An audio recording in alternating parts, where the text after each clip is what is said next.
माँ बगलामुखी पर आधारित आज के इस विशेष एक्सप्लेनर में स्वागत है।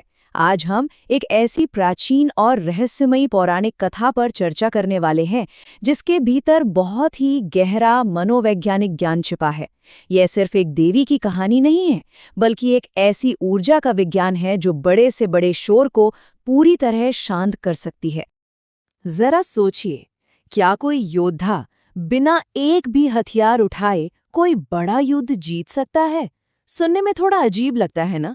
लेकिन चलिए इस विरोधाभास को समझते हैं कि कैसे पूर्ण मौन यानी एकदम सन्नाटा अराजकता के खिलाफ सबसे बड़ा और घातक हथियार बन सकता है। भाग 1, मौन ब्रह्मांडीय योद्धा। इस दिलचस्प कहानी की शुरुआत होती है सतयुग से।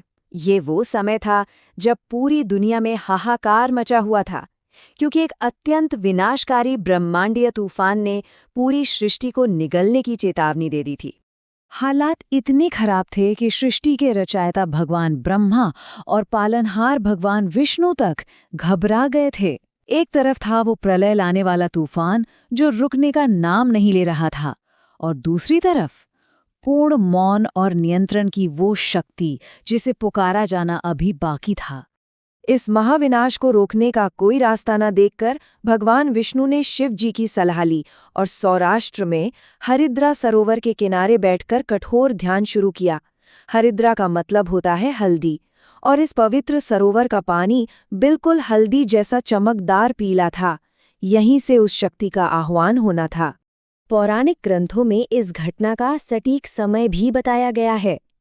भगवान विष्णु की तपस्या इतनी उग्र थी कि सरोवर का पीला पानी उबलने लगा, और फिर वैशाख महीने के शुक्ल पक्ष की अष्टमी को ठीक आधी रात के समय इस उबलते हुए पानी से देवी का प्राकट्य हुआ।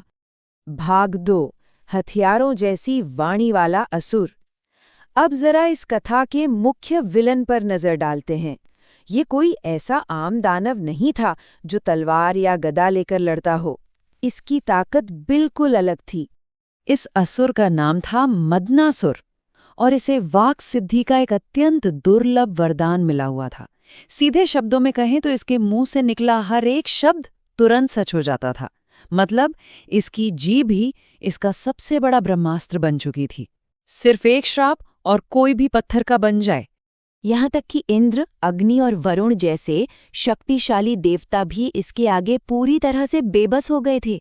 सोचिए, त्रिशूल और वज्र जैसे अस्त्र उठाने वाले देवता भी असहाय थे, क्योंकि इससे पहले कि देवता प्रहार करते, मदनासुर अपनी वाणी से ही उनके हथियारों को बेकार कर देता था। भाग 3, स्तंभन की शक्ति। और यहीं पर देवी बगलामुखी इस अजेय खतरे का सामना करने आती हैं। लेकिन उनका तरीका किसी भी आम युद्ध से बिल्कुल अलग है। यहाँ सबसे मुख्य तांत्रिक विद्या काम आती है, जिसे स्तंभन कहते हैं। इसका मकसद दुश्मन को मारना नहीं है, बल्कि उसकी शक्ति को पूरी तरह से सुन्न या पंगु बना देना है। इसे आप पूरे ब्रह्मांड का एक पॉज बटन समझ सकते हैं, जो हर बुराई को उसकी जगह पर ही जड़ कर देता है। तो मैदान जंग का सबसे अहम पल कोई उग्र टकराव नहीं होता, कोई आग या तीर नहीं चलते। इसके बजाय देवी तेजी से आगे बढ़ती हैं और सीधा असुर की जीभ पकड़ लेती हैं। बस उसकी सबसे बड़ी ताकत यानी उसकी वाक सिद्धि पर तुरंत पॉज लग जाता है। एक हाथ में गदा और दूसरे हाथ में मदनासुर की जीभ।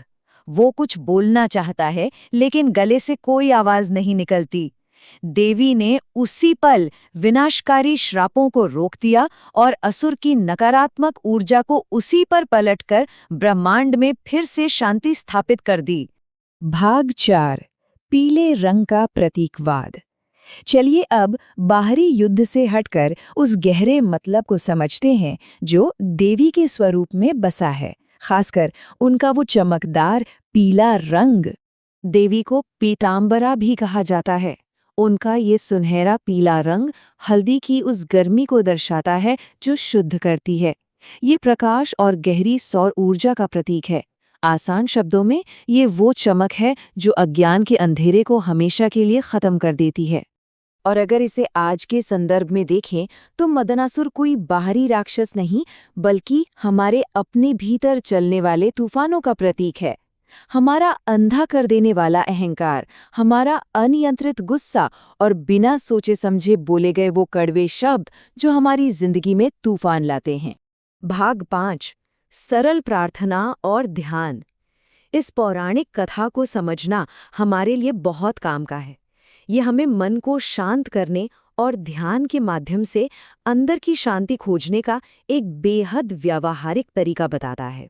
जो लोग इसका ध्यान करना चाहते हैं, उन्हें पीले कपड़े पहनने और हल्दी या गेंदे जैसे पीले फूल अर्पित करने की सलाह दी जाती है। देखिए, ये सिर्फ कर्मकांड नहीं है, बल्कि ये चीज़ें ध्यान लगाते समय हमारे चंचल मन को एक जगह टिकाने के लिए एक भौतिक एंकर का काम करती हैं। वैसे तो तंत्र परंपरा में कई जटिल मंत्र मौजूद हैं, लेकिन मन की चिंताओं को रोकने के लिए ओम बगलामुखी नमः जैसा सरल और शक्तिशाली मंत्र भी काम आता है। खासकर मंगलवार या गुरुवार को इसका अभ्यास करने से मन में एक असीम ठहराव आता है। रोजाना इस स्तंभन ध्यान का अभ्यास करने से कई फायदे होते हैं।